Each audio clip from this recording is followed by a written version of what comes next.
I'm John Erking. This local news is a service of Flagler County's Toyota dealer, Beaver Toyota. Here to wow you. A transient was arrested after authorities determined he was a wanted sex offender. Deputies responded to the area of the Palm Coast Library Friday afternoon after a man was reported on the property. That property is currently marked as a construction zone. The male gave his name as Ronald E. Phelps, but that turned out to be false. He was eventually identified through a computer database as 69-year-old Ronald E. Weichert, who had an active warrant out of Lake County for failure to comply with sexual offender registration requirements. Weichert was placed under arrest and transported to the Sheriff Perry Hall Inmate Detention Facility, where he's being held pending extradition back to Lake County. Meanwhile, the issue of Flagler County's homeless population continues. That's following a recent meeting of the county's Homeless and Housing Task Force. One big question is just where the homeless have gone now that the campsite next to the library has been cleared out as a prelude to proposed but as yet approved construction. Either way, Flagler County Commissioner Charlie Erickson says he's glad the issue is finally being taken seriously. Well, sure. Now that people are aware that this is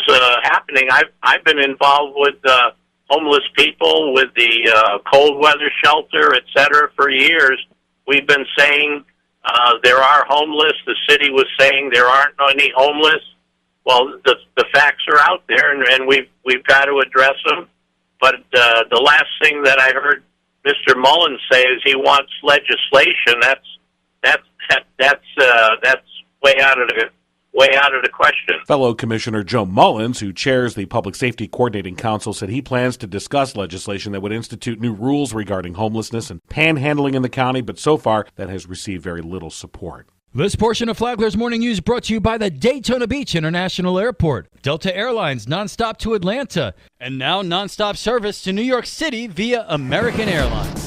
Flagler County Schools has funding that could help put students on career paths right out of high school. Superintendent Jim Tager said the legislature came through with several $1,000s to fund the Flagship program. We put in for a proposal for our flagships, and for the first time as a special project, we were awarded $200,000, and the flagships that were identified are all areas where we need folks to be able to work. Tager said some of those areas are heavy equipment operators, medical, high technology, and also law and criminal justice. He said that the Flagship program would keep students in the county to learn a trade. Tager thanked Representative Paul Renner for helping the schools get the funding, and with his help, set up the courtroom at Matanzas High School. That's where the criminal justice program happens. You can hear the full interview on Free for All Friday podcast, available on WNZF.com.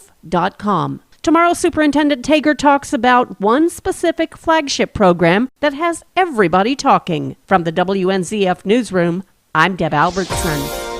A grandmother from Palm Coast was charged with child abuse after police in Daytona Beach said she fled from a fight that police were investigating Saturday. The fight was called in about 4:20 in the afternoon Saturday at the Cypress Aquatic Center. When Daytona Beach officers arrived on the scene, they witnessed several vehicles trying to leave the area. One of the vehicles was a minivan that twice tried to drive around a patrol car. When an officer approached, they said the minivan drove off at a high rate of speed. Undercover officers managed to pull the minivan over and found 44-year-old Stephanie Henry of Palm Coast who was driving. Her 3 grandchildren, ages 11, 4, and 11 months, were inside. Officers said the van had a heavy odor of marijuana, and a search turned up 11 grams. She was arrested and charged with 3 counts of child abuse and fleeing and attempting to elude police officers.